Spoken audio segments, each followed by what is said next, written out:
ನಮಸ್ಕಾರ. ನೀವು ನೋಡ್ತಾ ಇದ್ದೀರಾ ಟಿವಿ ವಿಕ್ರಮ ವಿಶೇಷ ಕಾರ್ಯಕ್ರಮಕ್ಕೆ ಸ್ವಾಗತ. ನಾನು ಜೆಸಿಲ್ ಡಿಸೋಜಾ. ನೀವು ಇಲ್ಲಿ ತನಕ ಟಿವಿ ವಿಕ್ರಮನ ಸಬ್ಸ್ಕ್ರೈಬ್ ಮಾಡದೇ ಇದ್ರೆ ತಕ್ಷಣ ಸಬ್ಸ್ಕ್ರೈಬ್ ಮಾಡಿ.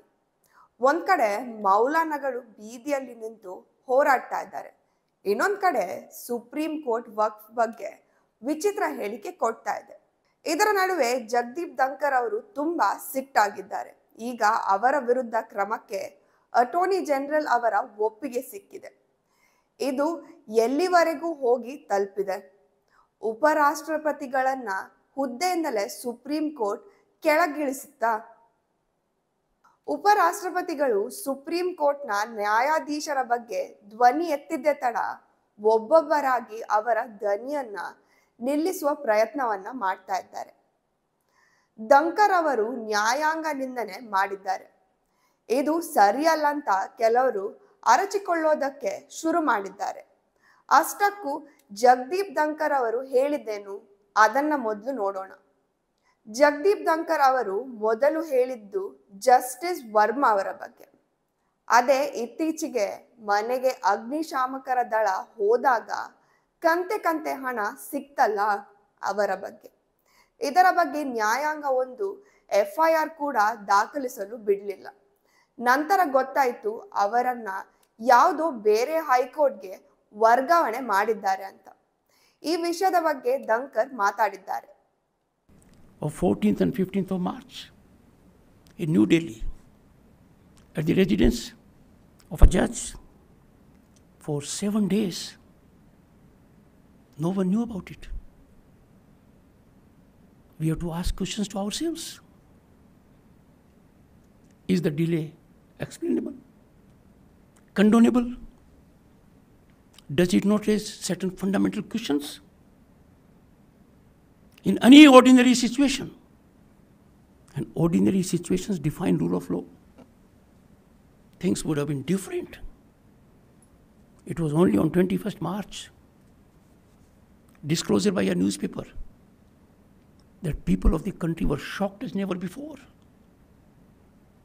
They were in some kind of limbo, deeply concerned and worried at this explosive, alarming expose. In a democratic nation, purity of its criminal justice system defines its direction. Investigation is required. Boys and girls, no investigation under law is in progress at the moment. Because for a criminal investigation, the initiation has to be by an FIR, first information report. It is not there. It is law of the land that every cognizable offense is required to be reported to the police. And failure to do so, failure to report a cognizable offense is a crime. Therefore, you all will be wondering why there has been no FIR. The answer is simple. An FIR in this country can be registered against anyone, any constitutional functionary, including the one before you. One has only to activate the rule of law. No permission is required. But if it is judges, their category, FIR cannot be straightway registered. It has to be approved by the concerned in judiciary.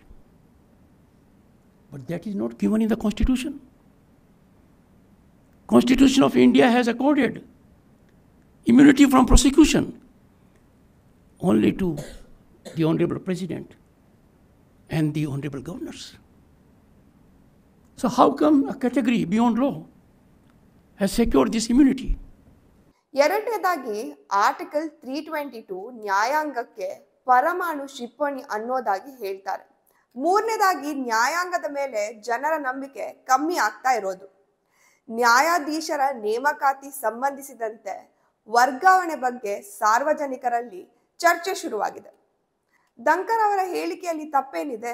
ಇದನ್ನ ಇಟ್ಕೊಂಡು ಉಪರಾಷ್ಟ್ರಪತಿ ಅವರ ಈ ಹೇಳಿಕೆಯಿಂದ ನ್ಯಾಯಾಲಯದ ಅಧಿಕಾರ ಹಾಗೂ ಘನತೆಗೆ ಧಕ್ಕೆ ಆಗ್ತಾ ಇದೆ ಅಂತ ಆರೋಪ ಮಾಡ್ತಾ ಇದ್ದಾರೆ. ನಿಜ ಹೇಳ್ಬೇಕಂದ್ರೆ ಯಾವತ್ತು ಜಡ್ಜ್ ಮನೆಯಿಂದ ಹಣ ವಶಪಡಿಸಲಾಯಿತೋ ಆ ದಿನವೇ ನ್ಯಾಯಾಲಯದ ಘನತೆಗೆ ಧಕ್ಕೆ ಆಗಿದ್ದು. ಉಪರಾಷ್ಟ್ರಪತಿಗಳು ಅದನ್ನ ಹೇಳಿದಾಗಲ್ಲ. ಜಗದೀಪ್ ಧಂಕರ್ ಅವರ ಬಗ್ಗೆ ಮಾತನಾಡೋದಾದ್ರೆ ಅವರು ಹಿರಿಯ ವಕೀಲರು ಆಗಿದ್ದಾರೆ ಹಾಗೂ ಭಾರತೀಯ ಕಾನೂನಿನ ಬಗ್ಗೆ ಬಹಳ ಚೆನ್ನಾಗಿ ತಿಳಿದುಕೊಂಡಿದ್ದವರು. ಅವರಿಗೆ ಭಾರತದ ಸಂವಿಧಾನದ ಬಗ್ಗೆ ಜ್ಞಾನ ಇದೆ. ಅವರು ಬಹಳ ಬುದ್ಧಿವಂತ ಹಾಗೂ ವಿದ್ಯಾವಂತ ವ್ಯಕ್ತಿ. ನ್ಯಾಯಾಂಗದ ಸುಧಾರಣೆ ಬಗ್ಗೆ ಇವರೊಬ್ಬರೇ ಅಲ್ಲ, ಬಾರ್ ಕೌನ್ಸಿಲ್ ಆಫ್ ಇಂಡಿಯಾ ಇದರ ಚೇರ್ಮನ್ ಆದ ಮನನ್ ಕುಮಾರ್ ಮಿಶ್ರಾ ಅವರು ಕೂಡ ಹೇಳ್ತಾರೆ. ಒಟ್ನಲ್ಲಿ ದೇಶದಲ್ಲಿ ನ್ಯಾಯಾಂಗದ ಸುಧಾರಣೆ ಕುರಿತು ಚರ್ಚೆ ನಡೆಯಬೇಕು ಹಾಗೂ ಗೌರವಾನ್ವಿತವಾಗಿ ಚರ್ಚೆ ನಡೆಯಬೇಕು. ಅದನ್ನ ಬಿಟ್ಟು ನ್ಯಾಯಾಧೀಶರು ದಳ್ಳಾಳಿ ಅಂತ ಎಲ್ಲ ಹೇಳ್ಕೊಂಡ್ರೆ ನ್ಯಾಯಾಂಗದ ಸುಧಾರಣೆ ಆಗೋದಕ್ಕೆ ಸಾಧ್ಯ ಇಲ್ಲ. ನಮ್ಮ ಭಾರತ ದೇಶ ಒಂದು ಅಭಿವೃದ್ಧಿ ಆಗ್ತಾ ಇರುವ ದೇಶ. ಭಾರತಕ್ಕೆ ಸ್ವಾತಂತ್ರ್ಯ ಸಿಕ್ಕಾಗಿಂದ ಎಲ್ಲ ಫೀಲ್ಡ್ ನಲ್ಲಿ ಒಂದೊಂದಾಗಿ ಸುಧಾರಣೆಗಳು ಆಗ್ತಾ ಇದೆ. ಹಾಗೆ ನ್ಯಾಯಾಲಯದ ಮೇಲೆ ಯಾಕೆ ಸುಧಾರಣೆ ಆಗಬಾರ್ದು? ಇದರಿಂದ ಸಾಮಾನ್ಯ ಜನರಿಗೆ ನ್ಯಾಯಾಂಗದ ಮೇಲೆ ನಂಬಿಕೆ ಉಳಿಯುತ್ತೆ. ಒಟ್ನಲ್ಲಿ ಉಪರಾಷ್ಟ್ರಪತಿಗಳು ಸುಪ್ರೀಂ ಕೋರ್ಟ್ನ ನಿರ್ಧಾರದ ಮೇಲೆ ಕೋಪಗೊಂಡು ಅದನ್ನ ಬಹಿರಂಗವಾಗಿ ಹೇಳಿದ್ದಾರೆ. ತಕ್ಷಣವೇ ಕೇರಳದಿಂದ ಒಬ್ಬ ವಕೀಲರು ಬಂದು ಅವರ ವಿರುದ್ಧ ನ್ಯಾಯಾಂಗದ ನಿಂದನೆಗೆ ಸುಪ್ರೀಂ ಕೋರ್ಟ್ಗೆ ತಲುಪಿದ್ದಾರೆ. ಈ ವಿಷಯ ಮುಂದೆ ಏನಾಗುತ್ತೆ? ಸುಪ್ರೀಂ ಕೋರ್ಟ್ ಮುಂದೆ ಈ ಪ್ರಕರಣದ ಬಗ್ಗೆ ಕ್ರಮ ತೆಗೆದುಕೊಳ್ಳುತ್ತಾ ಇಲ್ವಾ ಅನ್ನೋದು ಕಾದು ನೋಡ್ಬೇಕಿದೆ. ಟಿವಿ ವಿಕ್ರಮ, ದೇಶ ನಿಮ್ಮ ಕೈಯಲ್ಲಿ. ಈ ಕಾರ್ಯಕ್ರಮ ನಿಮಗೆ ಇಷ್ಟ ಆಗಿದ್ದಲ್ಲಿ ಲೈಕ್, ಶೇರ್ ಹಾಗೂ ಕಮೆಂಟ್ ಮಾಡಿ. ಟಿವಿ ವಿಕ್ರಮದ ಕಾರ್ಯಕ್ರಮಗಳನ್ನು ನಿರಂತರವಾಗಿ ವೀಕ್ಷಿಸಲು ಸಬ್ಸ್ಕ್ರೈಬ್ ಮಾಡಿ, ಬೆಲ್ ಐಕನ್ ಒತ್ತಿ.